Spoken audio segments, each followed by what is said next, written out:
Welcome to The Bold Book of the Day with Dr. Denise Nicholson, a show that is a central hub and safe space for authors to share their stories. The Bold Book with Dr. Denise begins now. Hello, everyone. Welcome to the Bold Book of the Day. My name is Dr. Denise Nicholson. I'm the author of Sila, When Mommy Left for Foreign, and the creator of the Bold Book of the Day podcast. This podcast is for anyone who's looking for inspiration. Today's episode is with Mrs. Mary Beth Taylor, the author of Everything You Didn't Learn in Church, a guide to sexuality and relationships. Mary Beth is amazing. I'm going to introduce her. I wrote a testimonial to her book. I read it. It was beautiful and well done. It is intriguing. It is a lot of stirring up some things in you, and I'm going to ask her to tell you a little bit more about the book. But first, please welcome Mary Beth Taylor. How are you? Hello, Denise. Hello, I'm well. I'm well. Thanks for having me. I'm excited to be here. Well, Mary Beth is an influential pastor, you guys, and a coach, and she is unapologetically bold, honest, and creative.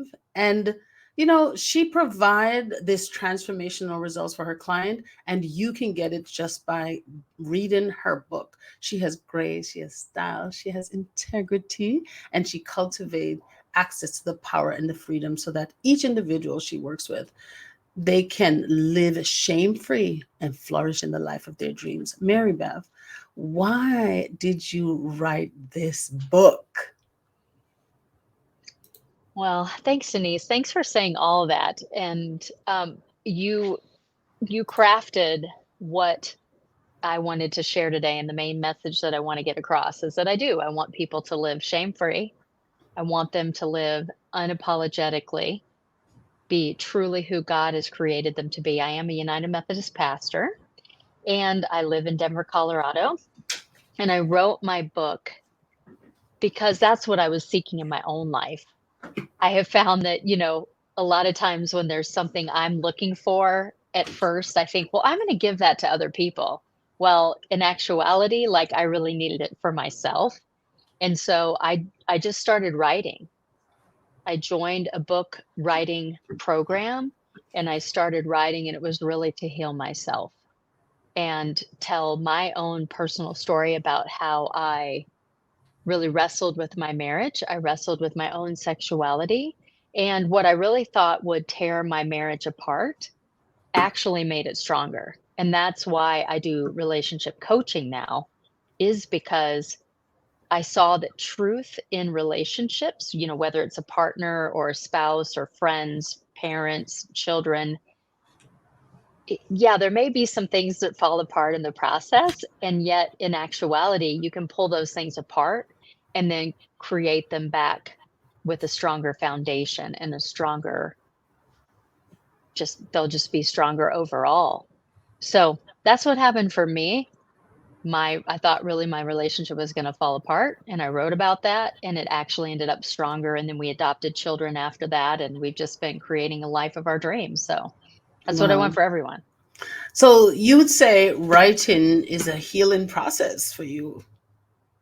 Yeah. Yeah. I've heard that writing, well, I've learned for myself that writing is cathartic. It helps us to dig up the things that are underneath, that triggers us, that causes us to be rattled easily. It causes us to dig up those things, address it, and when you write about it, you are dealing and healing through it. So yeah, it sounded like writing was the same for you. Why was it important to write about this topic? Well, I think in the church, there is a large conversation that sometimes tears churches apart. It can bring churches together, can bring faith traditions together, or it can rip them apart. It can rip families apart when we talk about sexuality. And being a pastor, I came out to my husband, Steve, as bisexual in 2018. I haven't been with a female. It was just something that I I haven't been sexually with a female, and yet part of what I needed to write about, I realized it didn't matter whether anyone else understood it or not. I needed to tell my own truth. And then I was able to tell that truth to Steve. And I realized a lot of what happened to me and experiences I had as a child shaped who I was as an adult. And yet I spent a lot of my teenage years and adult years hiding, like putting on a mask or pretending, well, let me be the very best pastor I can be. Let me be the very best spouse I can be. Then maybe no one will notice, what I had at that time, what I would call a secret. And I think in the life of the church, quite often what I've seen, and I've lived this out myself, and then I've seen this with my parishioners and people that I've been in church with, I've grown up with, we put on a persona. Mm-hmm. When we go to church or we're in a faith tradition, maybe we think we need to be perfect. Mm-hmm. Maybe we need to act a certain way. If we're, I'll use Christianity as my example because that's how I identify. So I'll use that as an example right now. If I'm a Christian and I do the right things and I'm good enough, I need to be that way if I'm going to go to church. God has blessed me, so I need for people to see that my life is perfect. And what I came to find out for myself and other people is, it's progress, not perfection. Yes. And Jesus spent his time with people that were struggling with diseases, illnesses, um, shame in their own life, um, the woman at the well, the leper, the tax collector. Jesus wasn't hanging out with perfect people. So I wanted to write about the fact that we do not have to be perfect to be Christians or of any other faith tradition. That's why we have God in our life, is to continue to strive to be the best people that we can be. And so I wanted people to be able, if I could write about being authentic, I was hoping that that would be a gift to others that they could be authentic too. That was kind Yes. of a long answer. So I hope I that love made it. sense. I hope it made sense. It made a lot of sense. You said a lot of things that we need to unpack. And you talked about relationships, how you found that you were wearing a mask, you were trying to present to the world a perfect person, you were trying to present to the church a perfect person. And it keeps coming back. All of the guests that I've had here, I noticed that perfection is something we strive for, or we try to put on display that we're perfect. And it just keeps coming back that there is beauty in imperfection, and perfection is not real. It's an illusion. And when we put on the mask and put on the play and try to show ourselves as these perfect people, we are putting ourselves on a pedestal. And eventually you will be knocked off of that pedestal. So it keep coming back. I noticed this with all of the people that I've introduced here so far and I've met and spoke to. They keep coming back to that. So I just want the audience to know Hmm. that don't strive for perfection, but do work on yourself to get stronger, to get better, to get wiser. But Hmm. perfection is not going to happen. It's an illusion. And there is a kind of beauty in imperfection. So, Mary Beth, knowing that now that you needed to work on all these, different stories so you can share with the world about how perfect things are going, because you are blessed and you want people to see how grateful you are, so you don't want to rock the boat. But Hmm. how important is it to rock the boat, to stir up the conversation, to talk about the things that are painful, that are hurting, that you feel like it's such a secret that if you were to tell it, it's going to break everything up? How important is it just to get that out there? I think we can't really truly live until we do that. I think, I thought, well, if I'm going to be successful, I do need to be perfect. I need to make sure my ducks are in a row and things go the way I plan. And people, that didn't draw people to me. I didn't find. I feel like that pushed people away from me. Um, and I wasn't authentic, and I think it's extremely important. I this I don't write about this in my book, and I'm not a medical professional, but I do think that if we don't tell the truth, if we aren't striving to be real in who we are in our life, I think it can manifest itself in our bodies, in illness, in Yes. emotional, physical, spiritual, and Yes. illness. Like it can tear us down in some. I mean, I found that in my own self. And so the Yes. more I've been able to be free, the healthier I've been, the happier I've been. Um, People have told me, "Did you lose weight?" I have not Mhm. lost weight. And like there's just like an aliveness, more of a health and well-being overall, a happiness that comes forth. So And there's a freeing with the authentic person. yeah, there is a fraying. And I write about this in my book some. Oh, this Mhm. is and I haven't here's my book. Everything You Didn't Learn in Church, A Guide to Sexuality and Relationships. Yes. Um, and I picked that title because I think there's so many things we don't talk about in church. We definitely Mhm. don't talk about sex in church. We don't talk about being imperfect in church, and I want to change all that. Um, and I write about this in my book. I mean, I was a liar. I was like, well, I don't really want to hurt their feelings. So let me just say it like this or tell a little half truth or, oh, what's the shame of a little white lie? Well, it would just get to the point I couldn't remember like what I told who. Did I tell them this or that? Or, um, and,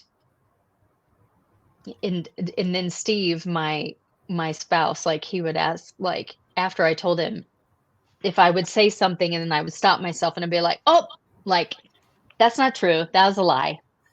Even the littlest thing, like Oh wow. because I'd lie about ridiculous things, like what I was gonna make for dinner, or did I Wow. put gas in the car? Like stupid things. Like Yes, it didn't yes. really like he wouldn't care. And I'm Right. making that up, but like I would lie. He's like, well, how am I gonna know if you're lying or not? And I'm like, well, you won't. I'm gonna do my best to tell you. I'm gonna change this in myself and I'm gonna be very truthful. I Yeah. want to be able to not look back and think that there was something that was hidden, and that has brought us closer together in our relationship for us. Yes. About paying bills or, did I stay in the budget or not? Anything like that. So you have better communication in your relationships now. Way better communication. Freeing, Wow. I've been able to, part of it probably came out of dealing with addiction in my family, different family Mhm. members having addiction, being a people pleaser, being codependent. I never Mhm. wanted him to be mad at me. I didn't ever want anyone to be mad at me. And then I realized, well, that's not actual real life.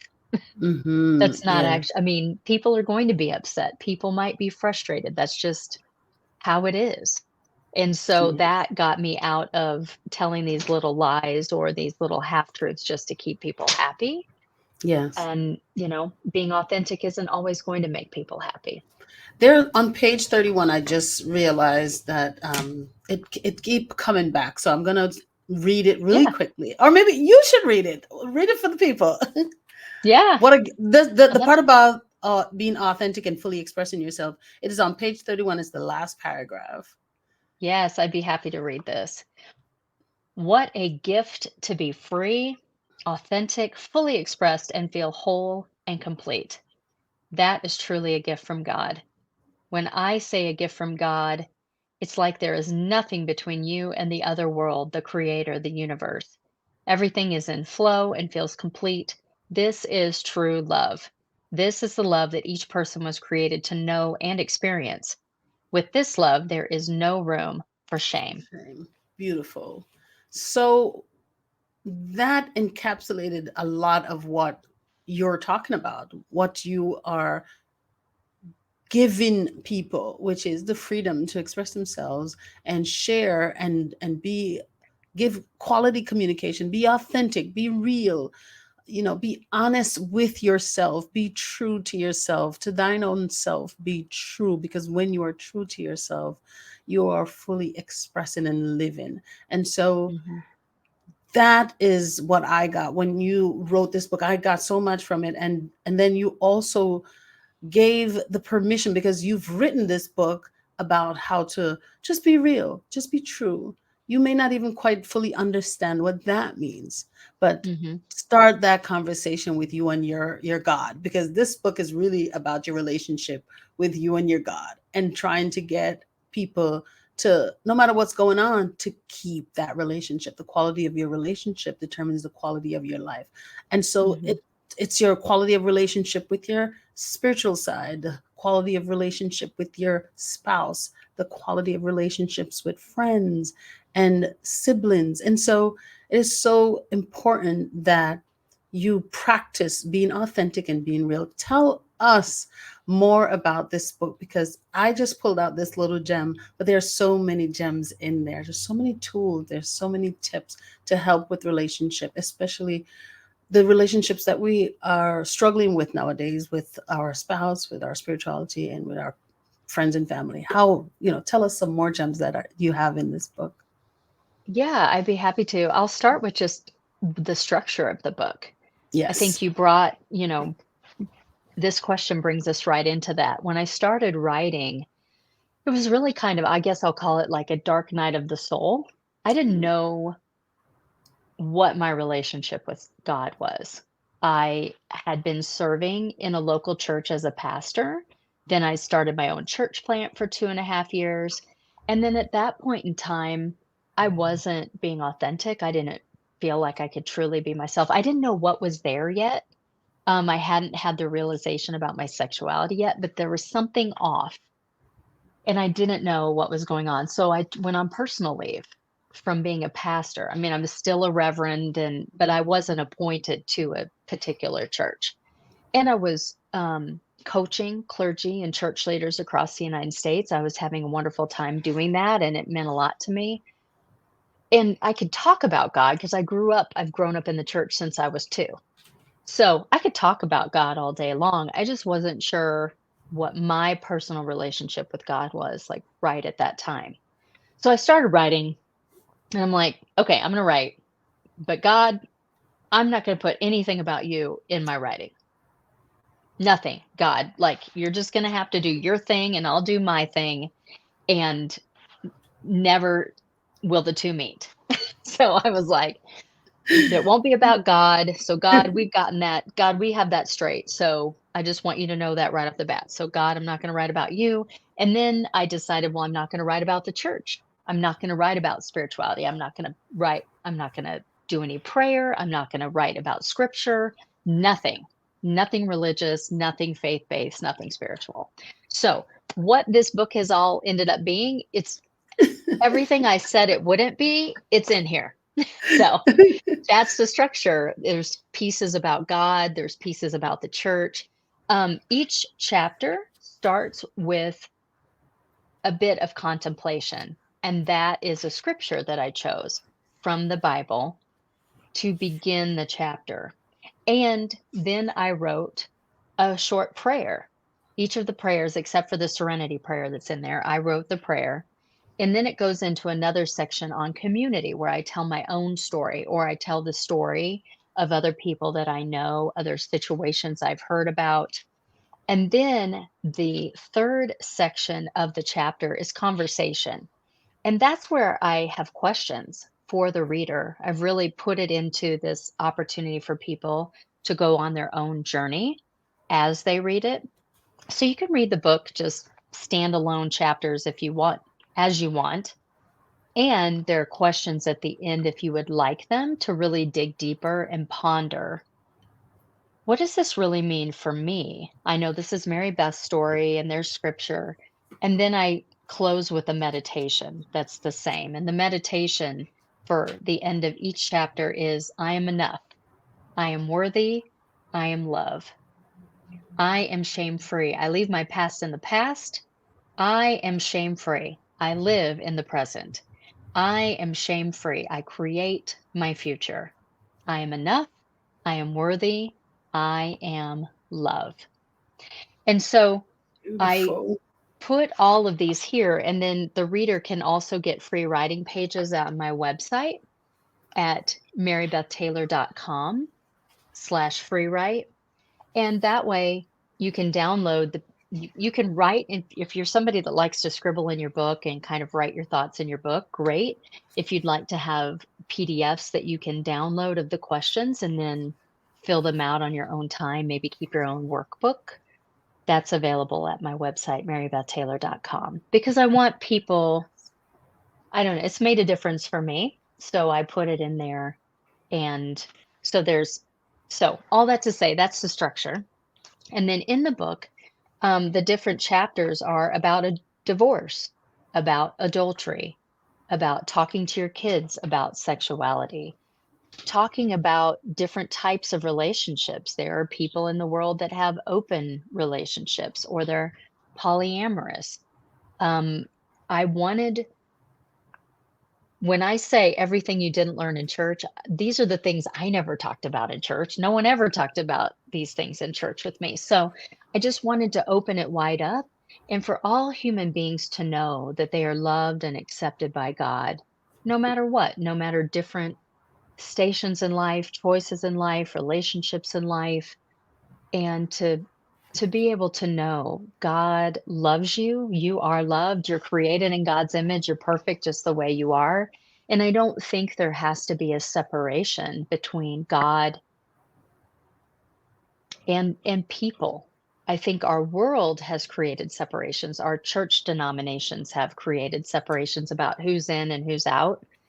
I just don't think that's how God operates. And for me in my life, I've become much less judgmental as I've written my book because I've had more opportunity to talk to different types of people from all races, ethnicities, backgrounds, all different kinds of relationships. So that's a little, did I cover? I think Everything. I still, again, I covered a lot of stuff again. So you can Listen, always I love interrupt me, it. Denise, if you need to. So, No, I want you to share with the people because what I gather from your book when I read it is that it is important no matter what side of the fence you find yourself, no matter what your sexuality is, no matter what you are struggling with, because sometimes it is still that you don't know your sexuality and you're still struggling like you were. You weren't, yeah. I you were mean, still struggling. I was 46 before I came to this realization, if you want to call it, about Wow. myself. It Wow. was Wow. like, and I was in this coaching program, and this is why I just think coaching is so important, is I was in this coaching program, and I write a little bit about this in my book. I said, this is the coaching program for me. And if I can't figure out in this program, like what's going on with me, like I'd set out to accomplish something and I'd be going along and everything's great and I'm accomplishing a lot. And then it was like, I just hit a wall. Mm. And then I would either self sabotage, I would take myself out, I would quit. And I'm like, I don't know why I never get past this point of what I want to accomplish. And I was like, if I don't figure it out in this program, then I'm just not going to figure it out. And I did. That's what it was. I felt ashamed Mm. that I was attracted to women. Yes. That's it. That's all it was. And then Yes. I never even acted on the attraction. It was just the fact that I was ashamed that I was attracted to women. Yes. And then as soon as I said that though, and I shared it with Steve and I shared it, with people that were close to me and everybody loved me anyway, I'm like, "Oh, it lost its power over me." Oh, It didn't have wow. it didn't have power over me anymore. And like there's so many things I've accomplished since then. Like I said, staying married to my husband. We're married 13 and a half years now. Oh, After that, beautiful. we found out about a set of siblings that needed to be adopted. They were in foster care. They Hmm. needed to be fostered. We fostered them and we've adopted them. We've been together 4 years. So I have the home of my dreams. I have the friends of my dreams. I have the career of my dreams. Like, there's so many things now that I feel truly free to be myself, whether Hmm. anybody agrees or not. Like, I'm good with me. Yes. Like, things have been flourishing everywhere and all around me, all from being authentic. Yes, that is what I'm getting. You just need to be true to yourself. Mhm. Also, you said that you were holding on to shame and blaming yourself for the way you felt or the way you felt a long time ago. And then once you released it, the weight came off of your shoulder. Mhm. So if you're listening, there's a reason why. There are no coincidences, and there's a reason why you're here today listening to this. It's that message that is for you, that you don't need to hold on to shame. You don't need to hold on to pretending. You can be true to yourself, be real with the world, and not feel ashamed about anything in your past or your present. Work on yourself. Have that relationship with your creator. Talk to him, communicate with him or her. Communicate with your creator so that you can develop that relationship that you really need. No one should feel ashamed, so ashamed that they can't go to their creator. This is the designer of your body, your of you, all of your insides and outsides. So take, if it's just one thing you can take from this book or from this encounter, is to not hold on to shame and develop your relationship with your creator, no matter what you've done, no matter what's going on in your life. And grab this book. It will help you if you're having any struggles with your sexuality. Just grab this book. It's a wonderful guide. It also, in every chapter at the beginning, it gives you a little hint of, because you don't have to read it from cover to cover. You can just read through the table of contents to see which one most identify with what you're going through right now. And so at the beginning of every book, of this book, it will say, if this book is for you, if. Right, Mary Beth, I love that part of Mhm. the Yeah, structure. this This chapter is for chapter is for you. you Yeah, if, yeah. yeah, yeah, And so if you've had yeah, an affair, this one's for you. yeah. So Some of my favorite ones, yeah, like, yeah, this chapter is for you if you've gotten a divorce, yeah. or, this chapter is for you if you wonder who the hell you are anymore. I mean, I was 46, now I'm 50. I think it was kind of a midlife crisis too. I'm in my late 40s. My parents died in their 60s. I was, I've got like 15, 20 years left. Who am I? This chapter is for you if you hate on yourself. This chapter is for you if you hate on others. This chapter is for you if you've lost that love and feeling with your partner. Like, what, where are you in your relationships and what's happening in your life? And Denise, you brought up a good point about being connected to your creator. I know with people listening today, that could be, some people will call that God or source or a higher power, the universe. And, you know, I realize I needed to love myself.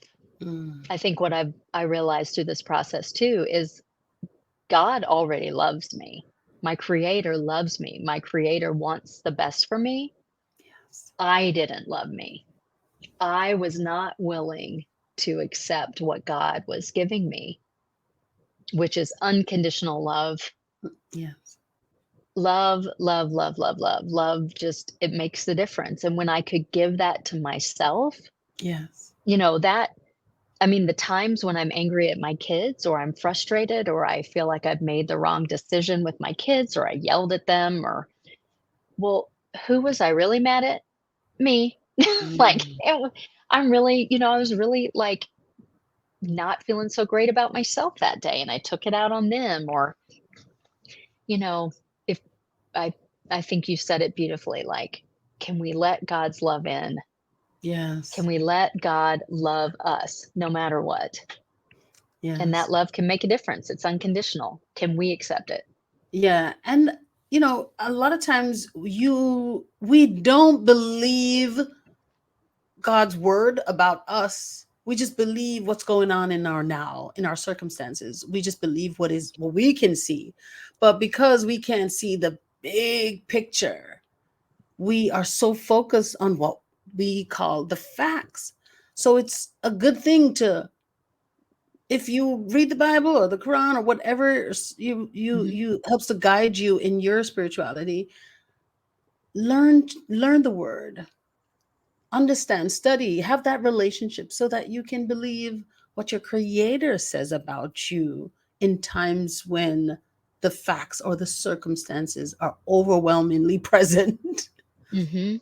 Yeah, Yes. and all the greatest faith traditions came out of the desire of the people of the time to create a Mhm. better world, to Yes. create connection between human beings. Not an Yes. eye for an eye, Yes. actually, like, love for love. How Yes. are we going to treat other human beings? And all of those, it begins with us making a decision. Yes. We have to choose that, yeah, we want a different way. We want relationships with other people. And that's a lot of what my work stems in now. I do Yes. serve a local church half time, and I also have my own coaching company. Mm-hmm. And I have a course called Let's Talk About Sex, where we talk Ooh. about sex and Ooh. scripture and faith. And Sign can me we get, up. I know we can, like, it's great because it's like the people that I've had in this course, one of the biggest things that they came out with is they were like, this is great just to be able to talk about sex. I can talk about what's my life or hear what Yes. other experiences other people are having. Because Yes. most people, we all think it's just me. This is only happening to me. And so it's this community where we can talk about sex and love and relationships. And then I work with other parents that are working on relationships with their children, people that are working on relationships with significant others. Mm-hmm. And one piece that I bring to that is I'm trained in, it's called the DISC profile. And Mm-hmm. so I incorporate that into my coaching where people can find out more about themselves and Yes. how they would react in a situation, and then see that other people might be different than them. Mm-hmm. And then it stops the stories. Well, I think I know how it is for me. I want everybody to be like me. I mean, of course, like, everybody's going to think of the same answer that I am, or they're going to, when there's a decision to be made, they're going to make the decision the same way I would. And what I work with my clients on a lot is realizing, no, only a fourth of the population is like you. There's 75% of population out there. They're going to answer things differently than you. And so the people that with my coaching clients, we look at how they're created so it's a way that they can accept who they are and really look at how other people react to them. And it doesn't have anything to do with them at all. It's just their perception. Yeah. So that allows people to get a lot of shame out of their life too, when they start to see someone is just coming at this situation in a different way than I would. Gives people grace. It's an opportunity to share that unconditional love with other people in their lives. And they end up building more confidence and having peace of mind and really being freed up to have the best relationships that they possibly can. Wow. I just want to say you are a wonderful uh, example of wrestling with yourself and coming out feeling like this is the me that I wanted to show the world. Here I am wrestling with yourself, and finding out that there's so much more to what you're shame about, what you're hiding, so much more. You are a beautiful person. I know you personally because you're part of the Red and Incubator Challenge, but there's so many people that they don't see the beauty in themselves. How are you raised so that eventually, because you came out of that, or out of all of this shame and all of this questioning yourself, you came out pretty good. How are you raised? I know you mentioned that you were raised in the church, but tell us a little bit more about your upbringing and how you were raised so that we can see how you ended up on that side. Yeah, I've thought about this a lot as I've written this book. I grew up in Missouri in a tiny town of 1,000 people called Stover, Missouri. It was mostly a farming community. Um, and, I look back on that experience of growing up in that small town to where I am now. And I think the thread is community, is that there were always people around me that were willing to pour into my life. Even when I was 7 and the women and men were running Vacation Bible School, or when the pastor of my home church, when I was a teenager, he was an accomplished singer. Like he encouraged me to sing duets with him, so that even as a 13, 14-year-old, 15-year-old, I was feeling like I had a purpose. I was important. Like my talent was as important as an adult's talent. And so even when I didn't know it, I continued to surround myself with people that saw me greater than I saw myself. My Mm, parents did that for me when I was little, whether it was at the church or at school. But even now, I'm glad you mentioned the Writers Incubator Challenge, because I'm grateful for you. Like, I have continued to be guided to people that see me greater than I see myself, just like you, as my book coach and my publisher. There are times when I've definitely wanted to give up, and you were right there to give me a new word, a new way to see myself, a new way to open my eyes to my greatness. mhm. And so I would have to say being raised in community has made all the difference. And I do think that that's part of, maybe it's a Western culture thing and an America thing.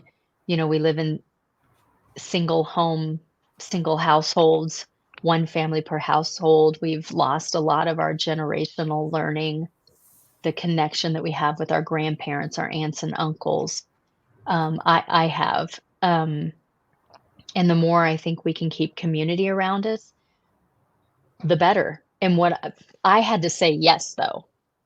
There were times it was uncomfortable, and I was like, no, I don't want somebody to tell me what to do or how to do it, or Right. and it made all the difference to have a powerful, strong community of men and women around me, showing me there is a way, a new way, a powerful way, giving me wisdom, giving me grace, giving me love. Wow, beautiful. Well said.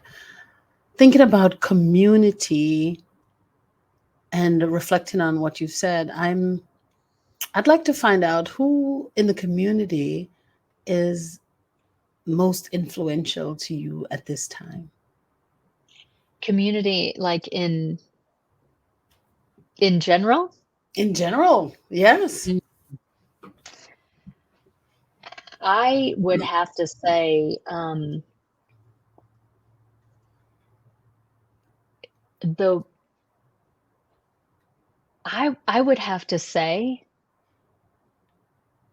my sisters that are Black, Wow. African, African American, Jamaican.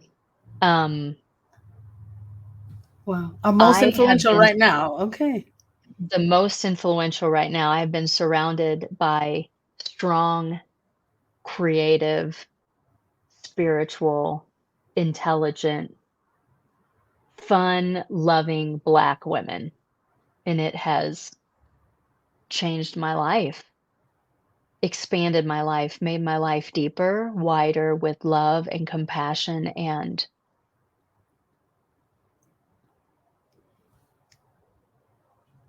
just love. Love, so much love. Beautiful. Y'all come on over here and get some of this love. That's right. I mean, my life because and really it's because of the people that I've met through you, Denise. Yes. My whole life has changed. I have a tribe. I have Yes. sisters that I'm so grateful that Beautiful. have informed my life and helped me become just a better person. Mm. Wow, that is it's an honor to be a part of, the community that helps to influence your life. You're a powerful woman and a wonderful leader, and so I'm grateful to be a part of that tribe that helps to influence all this richness and all this beauty and the power that we see. So, thank you, thank you, thank you. And I have before, I'm going to ask you to share with people how they can connect with you. But before we ask you to share, I'm always saying we, it's just me. Yeah. I have three bold questions that I like to ask all my guests. And one is, what is a bold promise that you can share with the world that you know will change their life?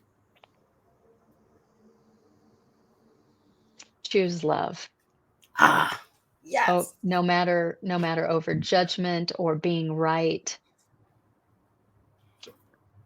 over all that, choose love. Yes.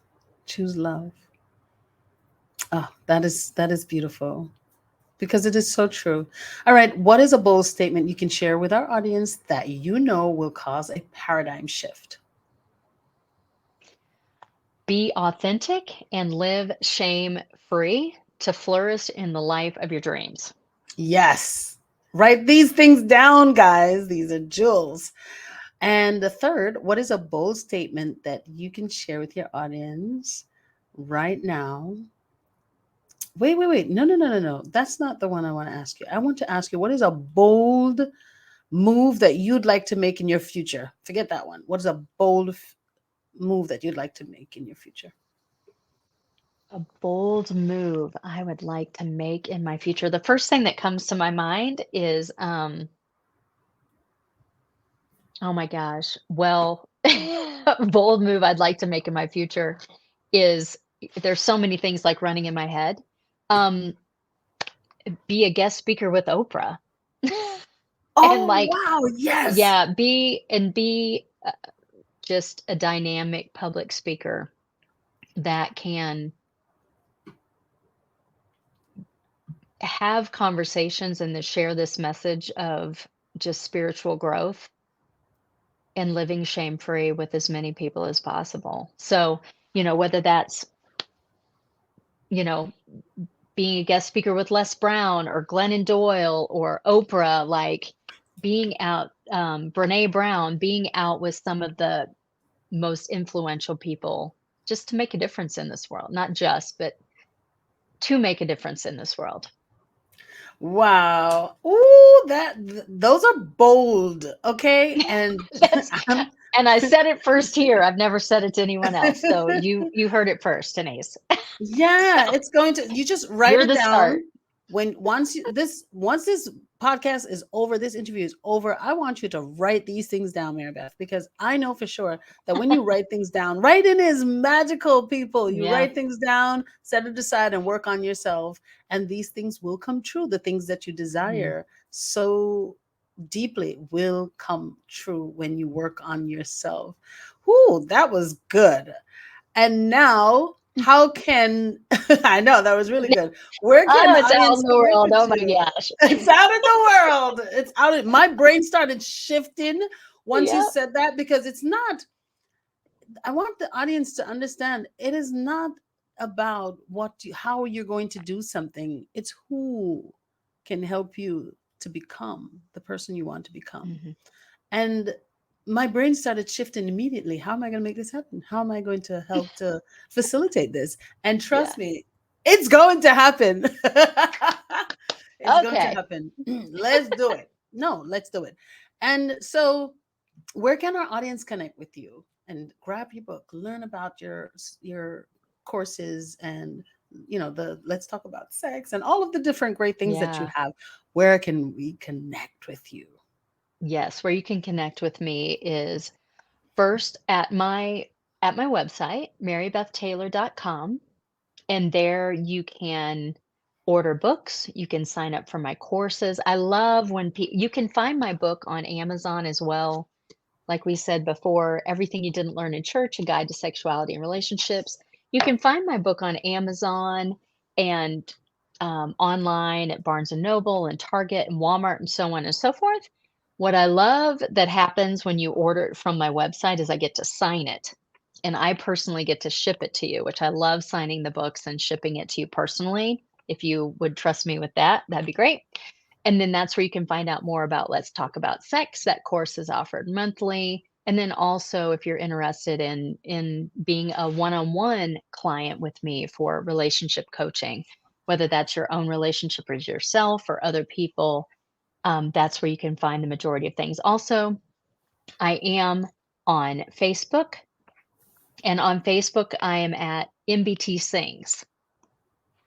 So that's always been Say that my again. my MBT. MBT, like my initials, Mary Beth Taylor. Mhm. MBT Sings. So Facebook.com/MBT Sings, because I do like to sing. And then Instagram is Mary_Beth_Taylor. So There you yes, have it. those are some of the different, there you have it. That's how you There you connect. have it. And I Yeah. have my signed copy. Yay.